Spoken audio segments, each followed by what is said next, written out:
the Houthis called it betrayal, and this is how they paid it back. Yemen's former president, Ali Abdullah Saleh, was killed just days after breaking his uneasy alliance with the rebels. And his death could signal a turning point in the civil war. Saleh held on to power for more than 3 decades before being forced to resign in 2011. 4 years later, he joined forces with the Iranian-backed Houthis to oppose the Saudi-supported government of President Abd Rabbu Mansour Hadi. That decision helped turn Yemen into a battlefield.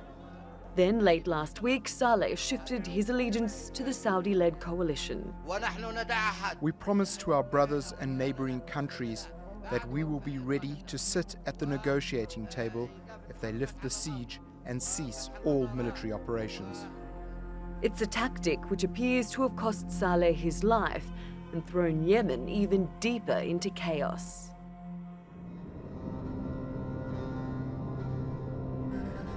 The battle lines have carved up Yemen between the Houthis and forces backed by the Saudi-led coalition.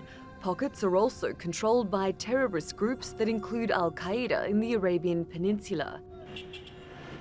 On the streets of the capital, Sana'a, Houthi rebels are now moving about freely.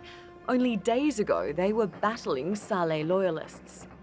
But with Saleh dead, the Houthi leader has turned his full attention to the coalition's members. We have achieved a resounding, historic defeat against the forces of aggression. Today, they are extremely angry, and we say to them, die of your anger. We say this to the Saudi regime and its allies, the Americans, the British, and the Emiratis. Iran's President Hassan Rouhani has echoed that warning. He says the people of Yemen will make their aggressors regret their actions. At the same time, Yemen's president in exile has called for people to fight back against the Houthis. أدعو جميع أبناء شعبنا اليمني في كل المحافظات التي لا زالت ترزح تحت وطأة هذه الميليشيات الإجرامية الإرهابية إلى أن تفاض في وجهها ومقاومتها ونبذها. Yemenis have endured years of conflict and are living through what the UN calls the world's greatest humanitarian crisis. But what will happen to them in the days and weeks ahead as all sides try to gain a greater foothold on power now that Saleh is gone? Natalie Pohanen, The Newsmakers. Well, to discuss this, I'm joined from Sana'a by a pro-Houthi journalist, Hussein al-Bukhaiti. In Doha, we have Abdullah Babood. He's the director of the Gulf Studies Center at Qatar University. And with me here in the studio is Dr. Najib Saeed Ghanim. He's Yemen's former health minister and now a member of Al-Islah, a Yemeni opposition party that supports the Saudi-led coalition. Gentlemen, thank you very much for joining us. Hussein, let me begin with you. Ali Abdullah Saleh is dead. The Houthis killed him. Are you happy about that? It's not about if I'm happy or not. We had 72 hours of chaos and fighting in many areas across Yemen, and this could have affected the country, and it could have made it easy for the Saudi-led coalition to invade all the cities that's not under their control. And I think to compare with if Ali Abdullah Saleh dead and the security situation is back to normal, I think every basic Yemeni will be happy to have security and safety, because what they want to open their shops, they want to go to the street, they want to make a living. It's not about who is ruling, it's about who can provide security and safety inside areas he's controlled. And this is actually what's happening now. Ali Abdullah Saleh has turned his back. He forgot the 3 years of coalition with Ansar al-the Houthi. He forgot 3 years of fighting the Saudi. He forgot 3 years of Saudi-led coalition, crimes on Yemen, starvation, cholera outbreak, blockade. And at one point, he just joined the Saudi in his 5-minute speech 2 days before his death, when he tried to flirt with the Saudi, asking them to open a new page. And he called all Yemeni to fight. Okay, so he turned his back on the Houthis. Let me ask you the question in a different way. Did he deserve to be killed because he decided to want to talk to the Saudis and he criticized the Houthis? I mean, of course, if you try to talk and have coalition with the enemy, you expect the one who you are in coalition in Sana'a will fight you. So how do you get peace if you don't talk to your enemy? Does he deserve that he was killed? Sorry? How do you get peace, Hussein, if you don't talk to your enemy? Isn't that what Ali Abdullah Saleh was trying to do? But no, but look, I mean, you only mention what he said in his first speech. He said to talk to the Saudi, to open new page, and he called Yemeni people to take up arms and to fight the Houthi. It's not about only talking with the Saudis. He said we have to have a revolution against the Yemeni, against the Houthi. We have to fight them. We have to clear the city from them. I mean, what do you expect? Do you expect Ansarullah, the Houthi? Either you agree with them or not. And it's not, when you mention only does he deserve to be killed, he was killed in action. He fought and he died when he was trying to go into Marib to join the Saudi-led coalition. He refused to stop at a checkpoint. I mean, at the beginning, they didn't know that it was Ali Abdullah Saleh. It was a convoy of armored cars, and they refused to stop. And at that time, because there was fighting, there was kind of order. No cars will go in or out Sana'a. Only it has to be searched. Okay. This is normal in any you say he was country killed when in you combat. have insecurity. Fair enough. Najib Ghanim, you're on the other side here. You support Hadi. You support the Saudi-led coalition. Ali Abdullah Saleh has been your arch nemesis for the past few years, along with the Houthis. He's seen as the mastermind behind them, your former president. Are you happy that he's dead? No, I'm not happy. Really, it's a very sad events took place in Yemen within the coup events, and also and just come up with this big bang event, which is the killing of Houthi. We regret, and almost we saying that killing people, bloodshed is a bad news. It's not good, and really we have to avoid all these things. If just can make an end for the coup. This is one of the outcomes of the coup. So is it going to make things worse? Is that why you're not happy? Absolutely. Okay, let me ask Abdullah Babood. Is this going to make things worse? What happens next? Unfortunately, the killing of the ex-president is not going to be helpful for the country. I agree with that. Whether we like his policies or not, whether he was good for Yemen or not, he was still one of the, he still has his own followers and his own group and the Congress Party, etc. This is going to actually weaken al-Houthis in a way, because they're going to take away a major component of their coalition. But also, it will make them face the other coalition alone. So right. I don't understand why they need to kill someone like that. And also, the way that he was killed is going to get the Yemenis people against al-Houthis. I think it was a really miscalculated move. And I think things are going to get worse in Yemen, unfortunately, because of this. He was, again, for all his ills, he was a hope that he could have negotiated something out of the crisis and out of this mess that has been created in Yemen. Hussein, embedded in that answer was a claim that essentially the Houthis are being weakened. They've weakened themselves by killing him. And if you think about it, over the past 3 years, where would they have been without the help and the expertise and the Machiavellian mastermind that was Ali Abdullah Saleh? They've knocked out their brains, haven't they? They never needed the help of Ali Abdullah Saleh. If Ali Abdullah Saleh was the mastermind, as you mentioned before to your guest in Turkey, then it could have been hard, to defeat his forces in 72 hours. Media outside has made from Ali Abdullah Saleh image really big, than that he was the strongest man in Yemen, and to defeat him in 72 hours. They show you all this claim were false. It was the Houthi who were strong, and the Houthi actually they were the one who had coalition with him, because they didn't want to have any problem inside Yemen. They want to focus on the Saudi-led coalition. And let me make it simple.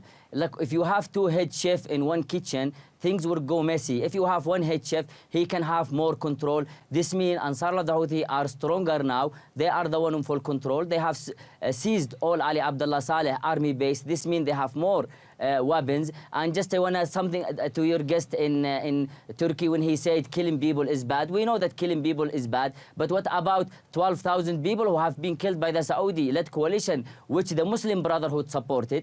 Millions of people are starving to death because of the blockade. Are those people? But the thing is about the Muslim Brotherhood, they only think about the leadership, and it doesn't matter if they fought Ali Abdullah Saleh before, because he has turned against the Houthi. That's why he was okay. But for the Saudi to kill thousands of people, I mean, for them, I think they don't consider them as human, and they are sad because of Ali Abdullah Saleh, because the killing of Ali Abdullah Saleh. But I have never ever heard your guest saying that he's sad of the Saudi airstrikes, the killing of Yemeni. Just yesterday they have targeted a market in Sanhan area, the tribal area of Ali Abdullah Saleh, killing and injuring 22 people. Okay, so Is let's your ask guest Najib. in Turkey sad about that? Okay, Najib, more than 10,000 people killed, 50,000 injured.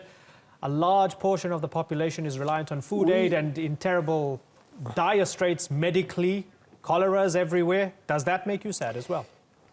Yes, of course. Really, there are so many airstrikes mistakes, and yes, they come up with so many casualties and victims. But I just would like to remind everybody that the fourth wars between the state and the Houthis before the coup caused by the Houthis for killing at least 60,000 soldiers. So Houthis caused killing of 60,000 soldiers of the state, of the republic. So really, we have a story of, long journey of killing, of bloodshed, and all these are Yemenis. From our side, these are very valuable blood. Human being is a very valuable. Whenever he's, color, religion, all these things. So this is, as I said, this is the outcomes of the coup, and also we will expect also the continuation of bloodshed in Yemen, providing that the coup forces now is under the umbrella is Houthi themselves alone. Right. And they will just insisting that they will continue. Okay, so let me ask Abdullah Babood, because we have Hussein saying this will create greater peace now because you just have, Abdul Malik al-Houthi in charge. I guess no Ali Abdullah Saleh. We have Najib saying it's going to make things worse. Abdullah, as things stand, are we going to see more conflicts within the conflict? As the Houthis try and knock out the competition, is that where we're going? Is there going to be a civil war within the civil war? That is always a possibility. The picture is not clear. We are still living kind of the immediate consequences of the assassination and the killing of the ex-president. To say that things are going to be easy for the Houthis to lead their action, I think that's easily said than done. The Congress Party gave actually another dimension to the conflict. And now if you take the Congress Party out and the supporters of Ali Abdullah Saleh, it will pit the Houthis against everybody else. And I think that is going to be difficult for them. And it will polarize the conflict in Yemen even further. I think there's going to be more conflict within each group. I mean, Ali Abdullah Saleh was an odd partner, and everybody agrees to al-Houthis. But he also gave them some kind of a cover and some kind of a dimension that they are going to lose, and they're going to lose that kind of, his status, as it were.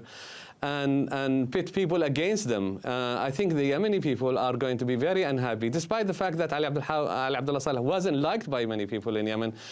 They're going to be very unhappy because they will see it as a revenge killing. They'll see it as the assassination and the way that it was done and it displayed on media.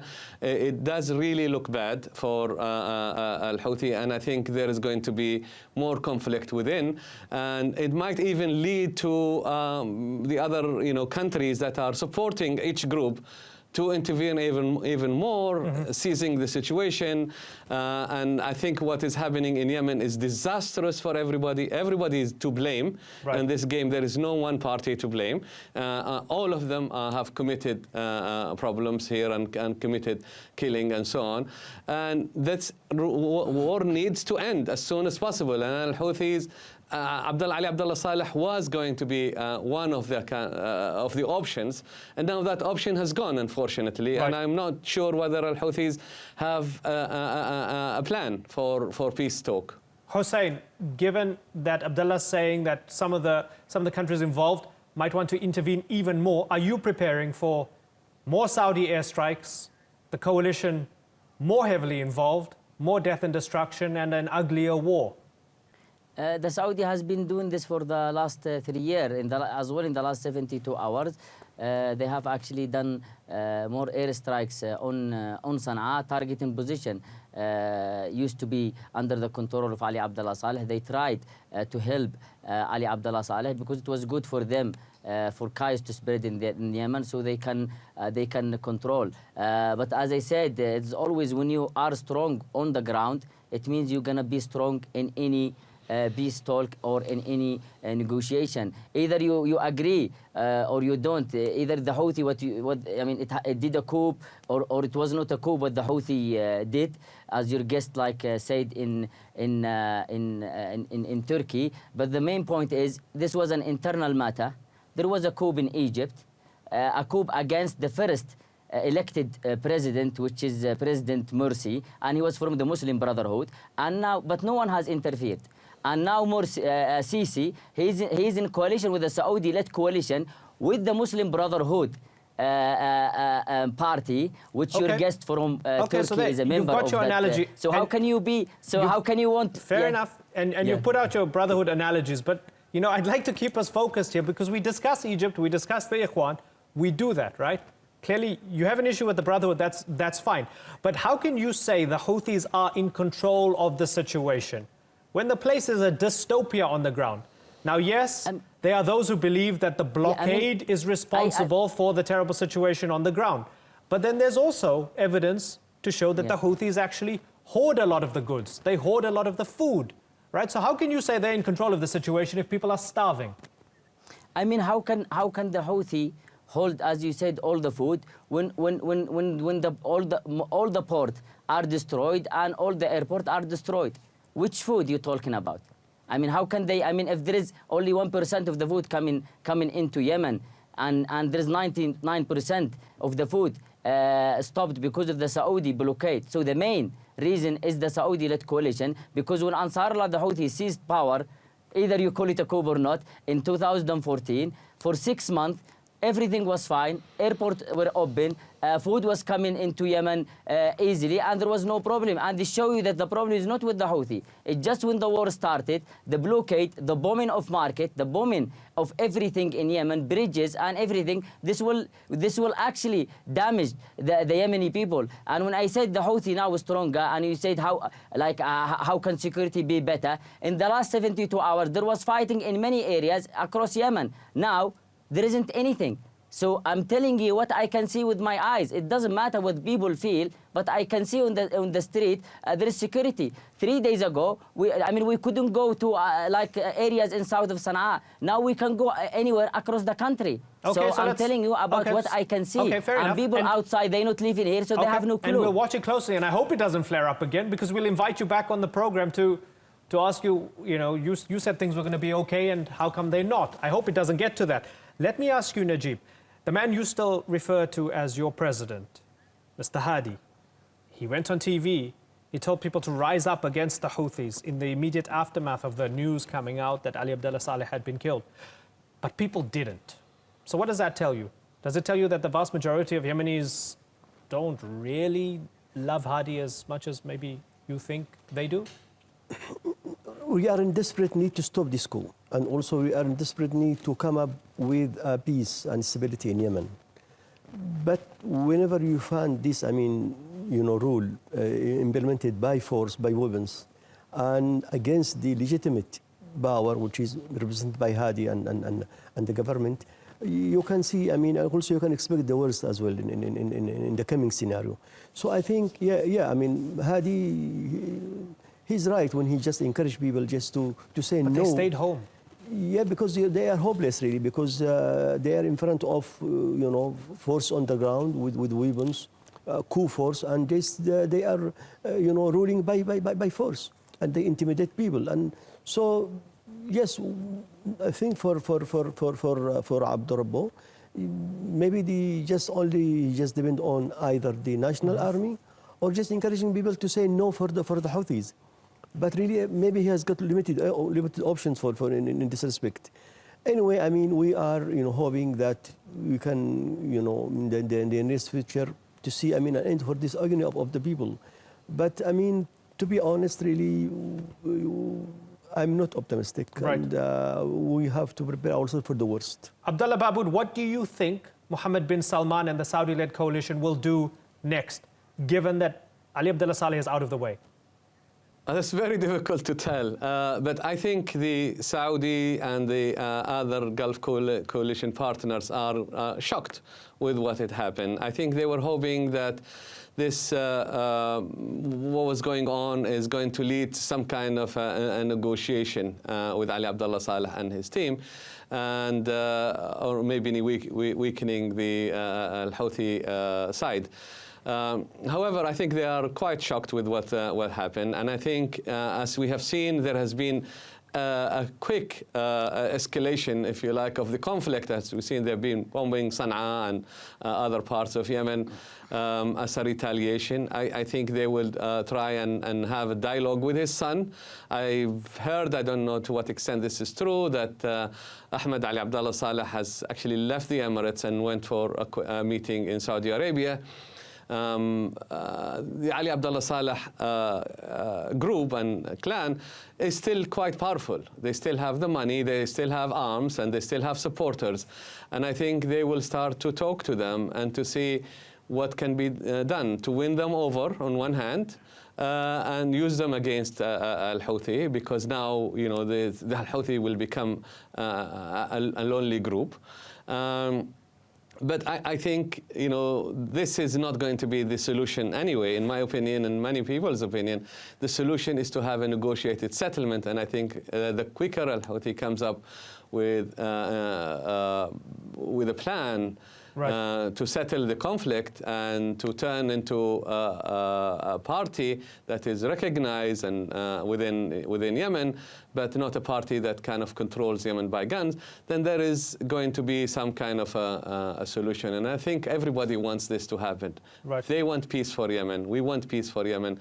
The killing is not going to be good for anybody. And finally, after all the guns have fallen silent, there has to be a negotiated settlement. Right. Well, a negotiated settlement for the moment seems a long, long way away. Najib Ghanim, Hussein al-Bukhaiti, and Abdullah Babood, I've got to move on, but I thank you all for joining us here on the Newsmakers.